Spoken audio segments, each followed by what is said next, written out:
மக்களே அனைவருக்கும் வணக்கம். ஸோ எல்லாரும் ஐபிபிஎஸ் பியூ எக்ஸாம் எழுதியிருப்பீங்க.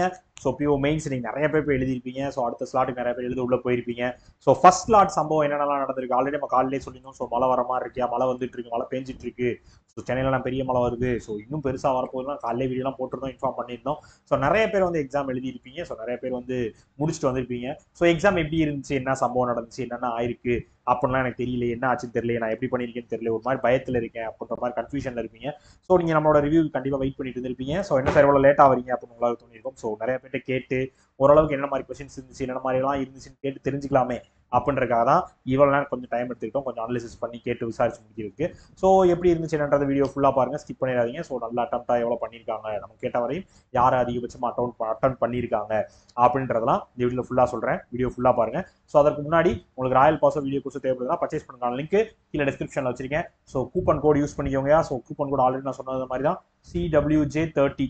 ஸோ இந்த கூப்பன் கோட் யூஸ் பண்ணீங்கன்னா உங்களுக்கு எக்ஸ்ட்ரா 30% வந்து டிஸ்கவுண்ட் கிடைக்கும். 699 நீங்கள் ராயல் பாஸ் எடுத்துக்கலாம். ஸோ வேணுன்றவங்க இப்போயே பர்ச்சேஸ் பண்ணி யூஸ் பண்ணிக்கோங்க. ஓகேவா? ஸோ இன்னைக்கு எக்ஸாம் முடிச்சிருப்பீங்க. ஸோ ஃபர்ஸ்ட் முன்னாடி நீங்கள் எக்ஸாம் ரிவ்யூ எப்படி இருந்துச்சுன்னா பார்க்கறதுக்கு முன்னாடி ஒரு விஷயம் சொல்லிடுறேன். ஸோ நீங்கள் எல்லாரும் எழுதுறது பியூ எக்ஸாம், சரியா? ஸோ பியூ எக்ஸாம் எப்படி இருக்கும், இப்படி தான் இருக்கும். ஸோ கொஞ்சம் டஃபாக தான் இருந்திருக்கும். ஸோ நிறைய பேருக்கு வந்து என்ன சார் இவ்வளோ கஷ்டமா இருக்கு, எனக்கு ஒன்றுமே புரியல, நான் எவ்வளோ அட்டன் பண்ணியிருக்கேன், நல்லா பண்ணியிருக்கேன்னு தெரியல. ஸோ இந்த பயலாம் ஃபர்ஸ்ட் ஒரு விஷயத்தை நல்லா மைண்டில் ஏற்றிக்கோங்க. நீங்கள் எதுக்கு வந்து ஒரு பியூ எக்ஸாம். ஸோ பியூ எக்ஸாம்ன்றப்ப அது வந்து டஃபாக தான் இருக்கும். ஸோ உங்களை வந்து ஈஸியாக வந்து உங்களை பியூ ஆக விட்டுற மாட்டாங்க. உங்களை ஃபுல் அண்ட் ஃபுல்லாக அவங்களோட பொட்டன்ஷியலை செக் பண்ணுற மாதிரி தான் எக்ஸாம் இருக்கும். ஸோ அப்படிதான் இன்னைக்கும் நடந்திருக்கு. ஸோ கண்டிப்பாக இன்னைக்கு எக்ஸாம் வந்து நல்ல டாப்பராக படிச்சவங்களுக்கு மாடரேட்டாக இருந்திருக்கும். டாப்பராக படிச்சவங்களுக்கே மாடரேட்டாக தான் இருந்திருக்கும். ஸோ இல்லை இன்னைக்கு நான் கொஞ்சம் சுமாராக தான் படிச்சிங்க அப்படின்னா உங்களுக்கு கொஞ்சம் டஃபாகவே இருந்திருக்கும், டிஃபிகல்ட்டாகவே இருந்திருக்கும் எக்ஸாம் இன்னைக்கு. ஓகேவா? ஸோ உங்களோட எக்ஸாம் எப்படி இருந்துச்சு அப்படின்றது கீழே சொல்லுங்க, கமெண்ட்ல சொல்லுங்க. எப்படி எழுதினீங்க, என்ன சம்பவம் நடந்துச்சு, உங்களுக்கு நடந்த நிறையா உங்களோட ப்ரெஷர் பண்ண விஷயம்லாம் என்னென்ன இருந்துச்சுன்றதெல்லாம் கீழே கமெண்ட்ல ஷேர் பண்ணுங்க. ஸோ ஃபர்ஸ்ட் லாட்டு ஸோ வழக்கம் போல தான் உங்களுக்கு வந்து ரீசனிங்கு, ஆப்டி, இங்கிலீஷு, ஜெனரல் அவேர்னஸ். ஸோ இதாக இருக்க போகுது. ஸோ இதில் ஃபர்ஸ்ட் ரீசனிங் எடுத்துக்கிட்டீங்க அப்படின்னா, ஸோ ரீசனிங்ல வந்து நீங்கள் வந்து முக்கால்வாசி சீட்டிங் பசிலே போயிருக்கு. ஸோ பசில்ஸ் தான் வளர்ச்சி கேட்டிருக்காங்க. 2 மார்க் கொஸ்டின்ஸாக விழுந்திருக்கு. ஸோ 2 மார்க் கொஸ்டின்ஸ்ல ஒரு பசில் கேட்டிருக்காங்க. ஸோ இப்போ வந்து டேட்டா சஃபிஷியன்சி கேட்டிருக்காங்க. இப்போ வந்து நம்ம மிஷின் இன்புட் அவுட்புட் வந்திருக்கு. ஸோ எஸ்ஓடி இருந்திருக்கு, பசில்ஸ் இருந்திருக்கு, டேட்டா சஃபிஷியன்சியில போயிருக்கு. ஸோ பிளட் ரிலேஷன் கூட பிளட் ரிலேஷன் கேட்டிருக்காங்க. ஸோ இந்த மாதிரி கொஸ்டின்ல 2 மார்க் கொஸ்டின்ஸ் நிறைய வந்திருக்கு. ஸோ 2 மார்க் கொஸ்டின்ல தான் நான் ஃபோக்கஸ் பண்ணுவேன், அதில் தான் நான் ட்ரை பண்ணுவேன் நினைச்சவங்க நிறைய பேர் ட்ரை பண்ணியிருப்பீங்க. ஸோ டேட்டா சஃபிஷியன்சியை ட்ரை பண்ணவங்க கிளியர் பண்ணியிருப்பீங்க, நிறைய கொஸ்டின் அடிச்சிருந்திருப்பீங்க. ஸோ நம்ம மிஷின்ல இன்புட் அவுட்புட்லாம் வந்து கொஞ்சம் கன்ஃபியூஸ் பண்ண, வேர்ட்ஸ்க்கான அந்த கோடை கண்டுபிடிச்சிட்டு கொஞ்சம் டைம் ஆயிடுச்சு, அந்த டிரான்ஸ்லேஷன் கண்டுபிடிக்கிற கொஞ்சம் டைம் எடுத்துச்சு அப்படின்ற மாதிரி சொன்னீங்க. ரீசனிங்ல தான் நான் சொல்லிட்டு இருக்கேன். ஸோ இந்த மாதிரி நீங்க ரீசனிங்ல இந்த சம்பவம்லாம் படுத்துக்கு 2 மார்க்லாம் பண்ணிருக்கீங்க. ஸோ 1 மார்க்லயும் வழக்கம் போல 1 மார்க்ல இருக்க பசில்ஸ் எல்லாமே வந்து கொஞ்சம் ஈஸியா இருந்துச்சு. ஸோ ஈஸியா மீன்ஸ் ஈஸியா இல்ல, எனக்கு வந்து அதை வந்து அட்டன் பண்ணிடுவேன், மெயின்ஸ்க்கு நான் ப்ரிப்பேர் பண்ண கொஸ்டின்ஸ் மாதிரி இருந்துச்சு. ஸோ அந்த லெவல் கொஸ்டின்ஸா கேட்டிருந்தாங்க, அதெல்லாம் வந்து 1 மார்க் கொஸ்டின்ஸ்ல இருந்துச்சு அப்படின்ற மாதிரி நிறைய பேர் சொல்லியிருந்தீங்க. ஸோ என்கிட்ட சொன்ன மாதிரி நான் சொல்றதுலாம் வந்து என்கிட்ட யார் யாரெல்லாம் எப்படி இருந்துச்சுன்னு சொன்னதை வச்சு தான் நான் சொல்றேன். என்ன சார் நீங்க என்ன இப்படி சொல்றீங்க, எங்களுக்குலாம் கஷ்டமா இருந்துச்சு. ஒவ்வொருத்தவங்களுக்கும் ஒவ்வொரு மாதிரி இருக்கு. நான் வந்து என்கிட்ட சொன்னதை வச்சு நான் சொல்லிட்டு இருக்கேன். ஸோ எஸ்ஓடி கேட்டிருக்காங்க 2 மார்க்ஸ்ல. ஸோ டேட்டா சஃபிஷியன்சி கேட்டிருக்காங்க. ஸோ இப்போ வந்து பசில் போயிருக்கு. ஸோ கோடட் பிளட் ரிலேஷன் கேட்டிருக்காங்க. ஸோ பிளட் ரிலேஷன் கேட்டிருக்கு. ஸோ இந்த மாதிரி கொஸ்டின்ஸ்லாம் 2 மார்க்ஸ்ல வந்துருக்கு. ஸோ இது இப்போ வந்து 1 மார்க்லேயே வழக்கம் போல உங்களுக்கு பசில்ஸ் இருந்திருக்கு. ஸோ வேர்ட்ஸ் 4 லெட்டர் கொடுத்து வேர்டு கேட்டிருந்திருக்காங்க. இந்த மாதிரி கொஸ்டின்ஸ்லாம் நிறைய வந்துருக்கு. ஸோ நீங்க ரீசனிங்ல எவ்வளோ அட்டன் போட்டிருக்கீங்க கீழே சொல்லுங்க. ஸோ ரீசனிங்ல வந்து நீங்க ஃபர்ஸ்ட் முன்னாடி நான் இதெல்லாம் சொல்றதுக்கு முன்னாடி ஒன்று சொல்லிடுறேன். ஸோ எல்லாரும் வந்து நான் வந்து எல்லா செக்ஷன்லையும் வந்து டபுள் டிஜிட் அட்டன் பண்ணியிருக்கேன் அப்படின்னாலே நீங்க வந்து ஓரளவுக்கு ஆவரேஜ்லையும் அவ்வளோ ஆவரேஜ்ல அட்டன் தான் கொடுத்துருக்கீங்க, சரியா?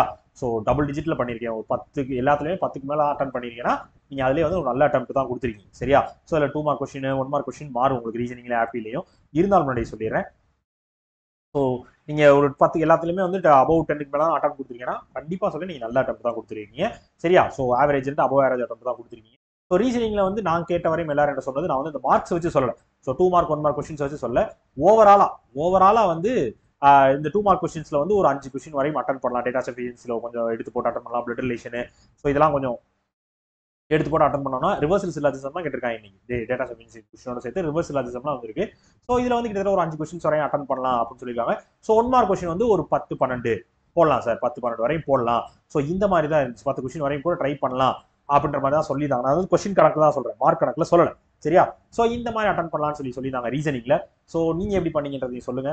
ஸோ இதுக்கப்புறம் மட்டும் வழக்கமாக நம்ம ஆப்டிக்குள்ள போனோம்னு வச்சுக்கோங்களேன். ஸோ எல்லாம் நீங்க வந்து டிஏல உங்களுக்கு என்னென்ன டைப்லாம் வேணும் அப்படின்னு நீங்க நினைச்சீங்கன்னா எல்லா டைப்பும் இருந்திருக்கு. கேஸ்லெட் கேட்டிருக்காங்க. ஸோ குவான்டிட்டிவ் ஆப்டிடியூட் என்ன கேட்டிருக்காங்கன்னு பார்த்தீங்க அப்படின்னா கேஸ்லெட் வந்திருக்கு. ஸோ இது போக வந்து பை கேட்டிருக்காங்க, பை சார்ட் கேட்டிருக்காங்க, பை சார்ட் கேட்டிருக்காங்க, பார் கேட்டிருக்காங்க. So bar and pie and table வச்சு ஒரு டிஐ கேட்டிருக்காங்க. ஸோ இது போக வந்து உங்களுக்கு மிஸ்ஸிங் டிஐ வேற கேட்டிருக்காங்க. ஸோ இந்த மாதிரி ஒரே ஜாலியா இன்னைக்கு ஒரு டிஏல வச்சு விளாண்டுருக்காங்க. ஸோ இதெல்லாம் வந்து நான் அட்டன் பண்ணேன் அப்படின்னா கண்டிப்பா நீங்க வந்து ஒரு இதுல வந்து ஒரு டிஏ நான் ட்ரை பண்ணியிருக்கேன். ஸோ எல்லாத்துலயும் கொஸ்டின்ஸ் கரெக்டா பிக் பண்ணி போட்டிருக்கேன், அந்த மாதிரி தான் ட்ரை பண்ணியிருக்கேன் அப்படின்னாலும் நீங்க ஓவராலா வந்து மிஸ்ஸிங் டிஐ கொஞ்சம் நல்லா பண்ணியிருப்பீங்கன்னு நினைக்கிறேன். சொன்ன மாதிரி மிஸ்ஸிங் டிஐ கொஞ்சம் நல்லா பண்ணியிருக்கோம்னு சொன்னாங்க. ஸோ பை டிஐ கொஞ்சம் பண்ணலாம் அப்படின்ற மாதிரி சொன்னாங்க. ஸோ இந்த மாதிரி தான் கேட்டிருக்காங்க டிஏஎஸ் பொறுத்த வரையும். ஸோ எல்லா டைப்ஸ் ஆஃப் டிஏ கிட்டத்தட்ட எல்லா டைப் ஆஃப் டிஏ கேட்டாங்க. டேபிள் கேட்டாங்க, பார் கேட்டாங்க, பை கேட்டாங்க, கேஸ்லெட் கேட்டாங்க, மிஸ்ஸிங் கேட்டாங்க, எல்லா டிஏ வச்சு தேச்சிட்டாங்க. இதோட சேர்த்து மிஸ்ஸிங்கா நம்மள மிஸ் பண்ண வைக்கிற மாதிரி மிஸ்ஸிங் நம்பர் கேட்டிருக்காங்க. நம்பர் சீரிஸில் மிஸ்ஸிங் நம்பர் கேட்டிருக்காங்க. So number series missing number யார் யாரெல்லாம் போட்டீங்க, ஸோ யார் யாரெல்லாம் போடலை அப்படின்னு சொல்லுங்க ஃபர்ஸ்ட். சரியா? ஸோ மிஸ்ஸிங் நம்பரும் கேட்டுருந்துருக்காங்க. ஸோ அட்டன் பண்ணுங்க, 2 அட்டன் பண்ணலான்ற மாதிரி சொன்னாங்க. ஸோ நான் 2-3 அட்டன் பண்ணேன் சார் அப்படின்னு சொன்னாங்க. அது எத்தனைன்றது நீங்க சொன்னாதான் எனக்கு தெரியும். ஸோ கீழே கமெண்ட்ல சொல்லுங்க. ஸோ இந்த மாதிரி இருக்கு. அரித்மெட்டிக், ஸோ ஏஜ் பத்தி கேட்டிருந்திருக்காங்க. ஸோ அதுலேயும் வந்து டேட்டா சஃபிஷியன்சி கொஸ்டின்ஸ் வந்து ஆப்டிடியூட்லையும் டேட்டா சஃபிஷியன்சி கொஸ்டின்ஸ் வந்துருக்கு. ஸோ இந்த மாதிரி கொஸ்டின்ஸ் தான் நிறைய போயிருந்திருக்கு. ஸோ ஆப்டிடியூட்லையுமே எல்லாருமே சொன்னது அட்டம் என்கிட்ட சொன்ன நான் சொல்றதுல என்கிட்ட சொன்ன எல்லாத்துலேயும் மினிமம் அட்டம் மட்டும் தான் சொல்றேன். இல்லை மேக்ஸிமம் அட்டம் நான் சொல்லலை, மினிமம் அட்டம் மட்டும் சொல்றேன். ஸோ ரீசனிங் அது ஆப்டியை பொறுத்தவரையும் என்கிட்ட சொன்ன மினிமம் அட்டம், மினிமமா என்கிட்ட சொன்ன அட்டம் வந்து எஸ். ஸோ நான் ஓவராலா 2 மார்க் 1 மார்க் கொஸ்டின்ஸ் சேர்த்து நம்பர் ஆஃப் கொஸ்டின்ஸ் அட்டம் சொல்றேன். ஸோ என்கிட்ட மினிமம் சொன்னது யாரு சொன்னா? எஸ். ஸோ 13 சொன்னாங்க, 12 சொன்னாங்க, ஒருத்தன் 12 சொல்லியிருக்காங்க. ஸோ மினிமம் அட்டம் நான் சொல்றது ரொம்ப பேர் மினிமம். என்கிட்ட சொன்ன மாதிரி நான் கேட்ட 5-6 பேர்ல பேர் மினிமம் சொன்னது ஒரு 12 அட்டன் பண்ணலாம் அப்படின்ற மாதிரி சொன்னாங்க. நீங்க எவ்வளவு அட்டன் பண்ணிருக்கீங்க, எப்படி எப்படிலாம் இருந்துச்சு அப்படின்றது சொல்லுங்க. ஸோ இது போக இங்கிலீஷ். ஸோ இங்கிலீஷ் இன்னைக்கு உங்களை காப்பாத்திருக்கா கைவிட்டுருக்கா? அடுத்த 2 செக்ஷன் தான் வந்து உங்களை வந்து காப்பாத்திருக்கா கைவிட்டுருக்கான்னு உங்களுக்கே தெரியும். அது என்ன பண்ணிருக்கு அப்படின்னு பாத்தீங்க அப்படின்னா இங்கிலீஷ். ஸோ இங்கிலீஷ் போமே. ஸோ இங்கிலீஷ்ல என்ன இருந்திருக்கு? ஸோ இங்கிலீஷ்ல வழக்கம் போலதான். ஸோ இங்கிலீஷை அடிச்சு தேய்ச்சி எடுத்திருக்காங்க. ரீடிங் காம்ப்ரிஹென்ஷன்லேயே உங்களுக்கு எல்லா கொஸ்டினும் வச்சு செஞ்சுட்டாங்க. So reading comprehension 3 reading comprehension 3 types paragraph கொடுத்து கொஸ்டின்ஸ் கேட்ட மாதிரி சின்னதாக ரீடிங் காம்ப்ரிஹென்ஷன் மாதிரி ஒன்று கேட்டிருந்தாங்க. இது போக எக்ஸ்ட்ரா 2 கேட்டிருந்தாங்க. மொத்தம் 3 ஆர்சியே வந்து 3 கிட்ட இருந்துச்சு அப்படின்ற மாதிரி சொன்னாங்க. அது வந்து ஆர்சி மாதிரி இல்லை, 2 வந்து பெருசா பெரிய ஆர்சி இருந்துச்சு. இன்னொன்று ஒரு பேராகிராஃப் கொடுத்து கொஸ்டின்ஸ் மாதிரி கேட்டிருந்தாங்க அப்படின்னு சொல்லியிருந்தாங்க. ஸோ இது போக வந்து சென்டென்ஸ் ரீஅரேஞ்ச்மெண்ட் கேட்டிருக்காங்க. சென்டென்ஸ் ரீஅரேஞ்ச்மெண்ட் இருந்துச்சு. அது மட்டும் இல்லாம நம்ம க்ளோஸ் டெஸ்ட் இதெல்லாம் வந்து கொஞ்சம் சென்டென்ஸ் ரீஅரேஞ்ச்மெண்ட் கொஞ்சம் ஒரு 3 லைன்ல தான் கொஞ்சம் டஃபா தெரியும். ஆனா அட்டன் பண்ணலாம், ட்ரை பண்ணி தான் பார்க்கணும். இங்கிலீஷ்ல எல்லாமே வந்து நம்ம ப்ரிப்பேர் பண்ணதை வச்சு ட்ரை பண்ணணும் அப்படின்ற மாதிரி தான் சொன்னாங்க. ஸோ வேர்ட்ஸை வந்து நீங்க வேர்ட்ஸ் கொடுத்து அதை வந்து மீனிங்ஃபுல்லாக இது எந்தெந்த இடத்துல வரும்னு சொல்லி பிளேஸ் பண்ணி கண்டுபிடிங்க அப்படின்ற மாதிரி கொஸ்டின்ஸ் கேட்டிருக்காங்க. வேர்ட்ஸ் மாதிரி கேட்டிருந்திருக்காங்க. So cloze test, fillers, so அதே சேம் பேட்டர்ன். ஆனால் வந்து கொஸ்டின் வந்து டிஃபிகல்ட்டி லெவலில் இன்க்ரீஸ் பண்ணியிருக்காங்க. சிம்பிளா சொல்லணும், இங்கிலீஷ் வந்து நார்மலா அதே தான். க்ளோஸ் டெஸ்ட் இருந்திருக்கு, வேர்ட் ஸ்வாப் இருந்திருக்கு. ஸோ இதே மாதிரி தான் கொஸ்டின்ஸ் போயிட்டு இருந்திருக்கு. ஸோ இதுவே வந்து உங்களுக்கு டிஃபிகல்ட்டி இன்க்ரீஸ் பண்ணியிருக்கோம். இன்க்ரீஸ் பண்ணி காட்டுறோம் பாருங்க, அது எப்படி இருக்கும், இங்கிலீஷ் டஃபா இருந்தால் இப்படி தான் இருக்குன்ற மாதிரி காமிச்சிருக்காங்க நம்ம கண்ணு முன்னாடி. அது ஒரு ஓட்டு எடுத்திருக்காங்க. ஸோ ரெகுலரா ப்ரிப்பேர் பண்றவங்களுக்கு டஃபா தெரிஞ்சு, மாடரேட்டா தெரிஞ்சிருக்கும். புதுசா படிச்சவங்களுக்கு டஃபாவே தெரிஞ்சிருக்கும். ஸோ இங்கிலீஷ்ல என்கிட்ட சொன்ன மினிமம் அட்டம் எல்லாமே அந்த ரேஞ்சில் தான் சொன்னாங்க. ஸோ மினிமம் அட்டம் வந்து 14 சொன்னாங்க. 14 சொன்னாங்க மினிமம் அட்டம். சரியா? 14 சொன்னாங்க. ஸோ நீங்க வந்து அதுல எவ்வளவு அட்டம் போட்டுருக்கீங்க அப்படின்றத சொல்லுங்க. So general awareness. ஸோ யாரா அது எங்கடா போச்சு இந்த செக்ஷனை, என்னடா பண்ண போறோம் அப்படின்ற மாதிரி எல்லாரும் நினைச்சிருக்கீங்க. ஸோ இந்த தடவை வந்து உங்களுக்கு வந்து கிட்டத்தட்ட வந்து ஒரு 15 கொஸ்டின்ல இருந்து 20 கொஸ்டின் வரையுமே கரண்ட் அஃபேர்ஸ் கொஸ்டின்ஸே வந்துருந்துச்சு. So current affairs and banking awareness பத்தி வந்துருந்துச்சு, நிறைய கொஸ்டின்ஸ் இருந்துச்சு. பேங்கிங் பத்தின கொஸ்டின்ஸ், ஆர்பிஐ நிறைய பேரை பேன் பண்ணதை பத்தி, ஸோ இந்த ஸ்கீமோட பெர்சன்டேஜஸ் பத்தி, ஸோ இப்போ ரீசெண்டா வந்து ஏசியன் டிராபி பத்தி கொஸ்டின், செப்டம்பர் அக்டோபர் அடிச்சு நாட்டிருக்காங்க நினைக்கிறேன். ஆகஸ்ட் செப்டம்பர் அக்டோபர்லாம் நிறைய கொஸ்டின்ஸ் வந்துருக்கு. நவம்பர் வரையும், நவம்பர் ஃபர்ஸ்ட் வீக் வரையும் கேட்டிருக்காங்க. ஸோ அந்த மாதிரி கொஸ்டின்ஸ் தான் நிறைய அட்டன் பண்ணியிருப்பீங்க. ஸோ பேங்கிங் அவேர்னஸ் சிஏ வச்சு கிட்டத்தட்ட வந்து கொஸ்டின்ஸ் கேட்ட நம்பர் ஆஃப் கொஸ்டின்ஸ் வந்து கிட்டத்தட்ட 20 கிட்ட 15 to 20 வரையும் வந்து கேட்டிருக்காங்க அப்படின்னு சொன்னாங்க. ஸோ இது போக வந்து நிறைய இந்த பாலிசி, ஸ்கீம்ஸ், டேர்ம்ஸ், ஸோ இது போக மிச்ச கொஸ்டின்ஸ், ஸோ இதெல்லாம் சேர்த்து வந்து மிச்ச கொஸ்டின்ஸ்லாம் வந்து இருந்திருக்கு அப்படின்னு சொன்னாங்க. ஸோ கரண்ட் அஃபேர்ஸும் ஜெனரல் அவேர்னஸ் செக்ஷன்ஸ் வந்து ஓரளவுக்கு ஈஸின்னு சொல்லவே முடியாது. ஆனா ஓரளவுக்கு ரொம்ப டஃபா இருந்துச்சு அப்படிலாம் இல்லை. நீங்க வந்து ஒரு ஆகஸ்ட் செப்டம்பர் அக்டோபர் 3 மந்த் நல்லா படிச்சிருந்தீங்க. இந்த 3 மந்த் படிச்சிருந்தீங்கனாலே கிட்டத்தட்ட ஒரு 10ல இருந்து 15 கொஸ்டின் வரையும் ட்ரை பண்ணலாம் அப்படின்ற மாதிரி சொன்னாங்க. ஒரு 10ல இருந்து 15 கொஸ்டின் வரையும் ட்ரை பண்ணலாம், டபுள் டிஜிட்ல தான் சொன்னாங்க. ஸோ 10ல இருந்து 15 வரையும் ட்ரை பண்ணலாம்னு சொன்னாங்க. ஏன்டா சொன்ன மினிமம் அட்டம் 10, ஏன்டா சொன்ன மினிமம் அட்டம் 10. நான் சொல்றது மினிமம் தான், எல்லாமே மினிமம் தான் சொல்றேன். ஸோ இது போக டிஸ்கிரிப்டிவ் ரேட்டிங்ல என்ன பண்ணிருக்காங்க, எஸ்ஏவும் லெட்டர் ரைட்டிங் என்ன கேட்டிருக்காங்க டிஸ்கிரிப்டிவ் ரேட்டிங்ல. ஸோ லெட்டர் வந்து நிறைய பேர் வந்து எம்எல்ஏக்கு லெட்டர் எழுதிருப்பீங்க. யார் யாரெல்லாம் எடிட்டருக்கு லெட்டர் எழுதுறீங்க கீழே சொல்லுங்க. ஸோ எடிட்டருக்கு தேங்க்ஸ் கொடுக்குற மாதிரி ஒரு லெட்டர் கேட்டிருக்காங்க. ஸோ எம்எல்ஏக்கு லெட்டர் எழுதுங்க, பார்க் கொண்டு வர சொல்லி லெட்டர் எழுதுன்னு கேட்டிருக்காங்க. ஸோ நிறைய பேர் வந்து அந்த பார்க் லெட்டர் தான் எழுதிருப்பீங்க.